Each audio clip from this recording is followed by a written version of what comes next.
Hello everybody, this is third class on trigonometry. पिछले class में हमने देखा ये कि वैल्यूज लर्न करने के बाद कैसे हम निकाल सकते हैं, वो भी निकाल दिया हमने। अब देखना ये है कि इसमें सवाल जो पूछे जाते हैं, evaluate means find the value of, कैसे sine 30 degree plus cos 60 degree plus tan 30 degree, इसका वैल्यू निकालना है। आपको क्या करना है? कुछ नहीं करना है। sin 30 का वैल्यू होता है 1/2, डाल दीजिए। cos 60 का वैल्यू होता है 1/2, डाल दीजिए। tan 30 होता है 1/√3, जैसा कि पिछले क्लास में मैंने बताया। अब हम क्या करेंगे कि पहले इस दोनों को ऐड कर देंगे, तो क्या हो गया 1 + 1 + 1/√3। अब ये हो गया 2/2, 2/2 + 1/√, ये हो गया 1 और प्लस 1/√3। इसको ऐड कर लीजिए।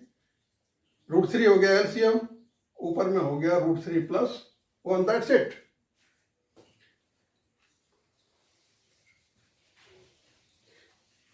यानी कि अगर आपको ट्रिग्नोमेट्री का वैल्यू याद है तो कोई भी वैल्यूएशन आप कर लेंगे, इसमें कोई दिक्कत नहीं, खाली सिंप्लीफिकेशन है, normal algebra.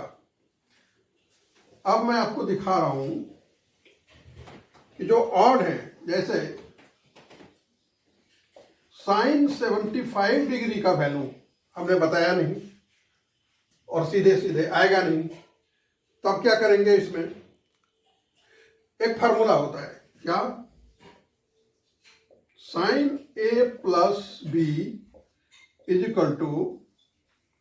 Sign a × cos b + cos a × sine b, ये फार्मूला है। अब ये फार्मूला पर आप ये सोचिए कि 75 को किस तरह ब्रेकअप करूं जो इसमें आ जाए। तो 75 को हम क्या लिख सकते हैं? साइन 75 = साइन 45 डिग्री और प्लस 30 डिग्री, ये 75 हो जाएगा। This is A and this is B, तो क्या हो गया ये? साइन ए यानी कि sine 45 degree, sine A × cos b यानी cos 30 degree, plus cos a मतलब cos 45 degree, into sine b मतलब साइन 30 डिग्री। अब वैल्यू नॉर्मल जो पिछले बार देखा आपने, sine 45 1/√2, sine 30 is √3/2, cos 45 1/√2, sine 30 half. इसका मल्टीप्लाई कीजिए 2√2, ऊपर में हो गया √3, फिर हो गया 2√2 1। अब दोनों का नीचे एलसीएम ले लीजिए। एलसीएम कैसे लेंगे आप? 2√2, दोनों सेम है, यही आएगा। तो ऊपर में क्या आ गया? √3 + 1। अब नीचे रूट नहीं रहना चाहिए, तो हम क्या करेंगे? √2 से ऊपर नीचे मल्टीप्लाई कर देंगे। फायदा क्या हुआ? √2 √2 2, 2 2 जा 4, और ये हो गया √6 और प्लस √2, ये हो गया आपका आंसर। यानी कि साइन 75 सीधे तरीके से नहीं निकलेगा, इसके लिए हमने एक फार्मूला लर्न किया। Sine a + b = sine a × cos b + cos a × sine b। ये फार्मूला आप याद रखिए तो ये सवाल बन जाएगा। उसी तरह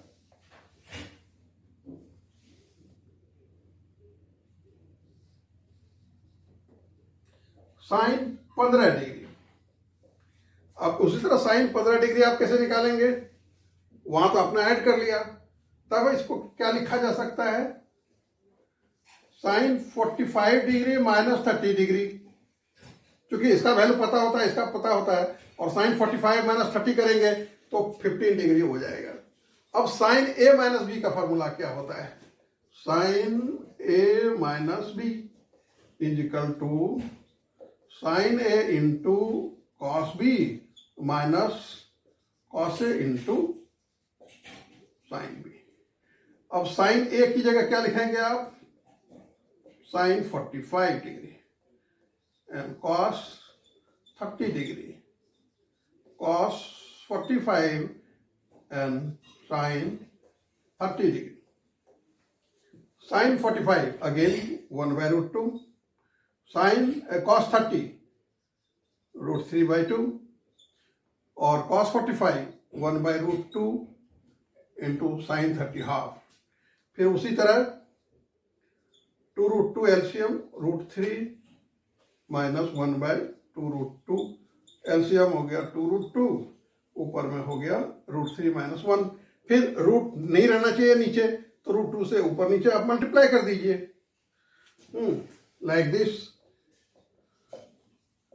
√2 और 2√2 माइनस √2, तो ये हो गया आपका √2 2 या 4 और ऊपर में √6 माइनस √2।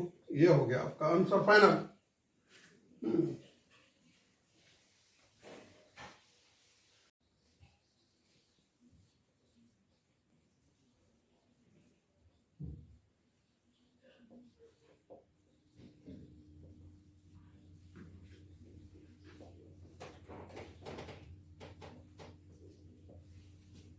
इस फॉर्मूले में देखना आपको यह है कि cos a plus B is equal to cos A into cos B minus sine A into sine B, जबकि साइन वाले में प्लस का प्लस था, माइनस का माइनस था, लेकिन यहां उल्टा cos a plus B cos A into cos B minus sine A into sine B, और cos a माइनस बी का जो फॉर्मूला है वो वही है cos a into cos B and plus, यहां माइनस तो यहां प्लस, यहां प्लस तो वहां minus, plus sine A into sine B.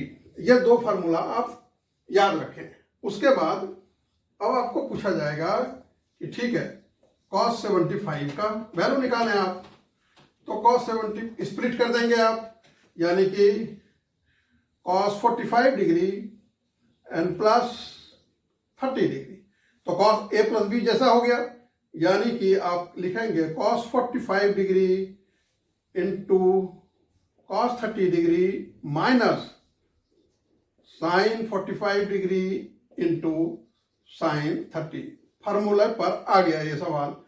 अब पिछली बार की तरह वैल्यू पुट करना है और कुछ नहीं करना है, तो cos 45 हो गया 1/√2, आपको फार्मूला याद रहना चाहिए, और cos 30 हो गया √3/2।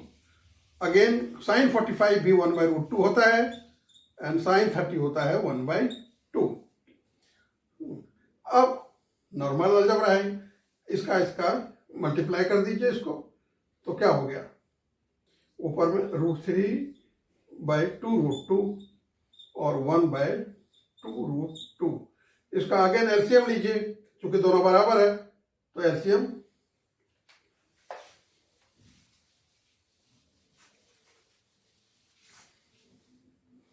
क्या हो गया 2√2 और ऊपर में √3 माइनस 1। अगेन मैंने कहा कि √2 नीचे नहीं रहना चाहिए, रूट डिनोमिनेटर में नहीं होना चाहिए, तो क्या करेंगे, इसी से मल्टीप्लाई कर देंगे ऊपर नीचे, √3 माइनस 1 इंटू √2, ऊपर मल्टीप्लाई करेंगे तो √3 √2 √6 और √2 अपॉन √2 और √2। 2 इसलिए होता है कि ये आप करेंगे तो ये हो जाएगा, और 2 या 4 और 4 का स्क्वायर √2, इसीलिए बोलते हैं √2 2 या 4। ये आपका हो गया आंसर। यानी पिछले बार की तरह आप इसको कर सकते हैं।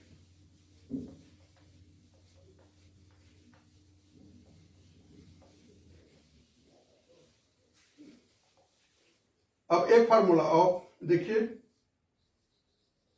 tan a plus B 10a plus 10b, नीचे 1 माइनस 10a इंटू 10b। यानी अगर यहां प्लस है तो ऊपर में प्लस और नीचे में minus, 1 minus 10a into 10b। यानी कि अगर आपको फाइंड करना है tan 75 डिग्री, तो आप क्या करेंगे, tan 45 डिग्री प्लस 30 डिग्री। अब ये tan a प्लस बी जैसा हो गया, तो फॉर्मूला में क्या डालेंगे आप, tan 45 degree plus tan 30 degree and divide by 1 minus tan 45 degree into tan 30 degree. अब क्या करेंगे, tan 45 इज 1 और tan 30 is 1 by root 3। Again tan 45 1 into 1 by root 3। अब ये नॉर्मल एडिशन है, कैसे करेंगे, रूट 3 और 1 के नीचे 1 है, तो रूट 3 और 1 का एलसीएम हो गया रूट 3, और इसको डिवाइड करेंगे 1 से तो रूट 3 आएगा, रूट 3 1 जा रूट 3, फिर रूट 3 को रूट 3 से डिवाइड करेंगे तो 1 1 जा 1, एंड सिमिलरली यहां हो जाएगा रूट 3 माइनस 1 अपॉन रूट 3।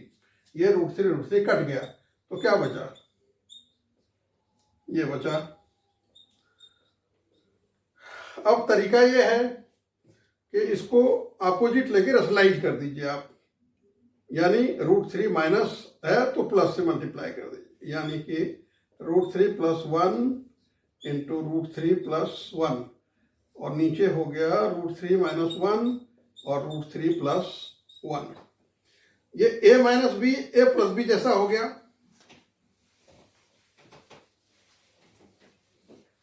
तो इसका मतलब क्या लिख सकते हैं आप, A square minus B square, यानी रूट 3 का स्क्वायर माइनस 1 का स्क्वायर, ऊपर में A plus B into A plus B का होल स्क्वायर, यानी कि रूट 3 का square plus 2ab plus B square.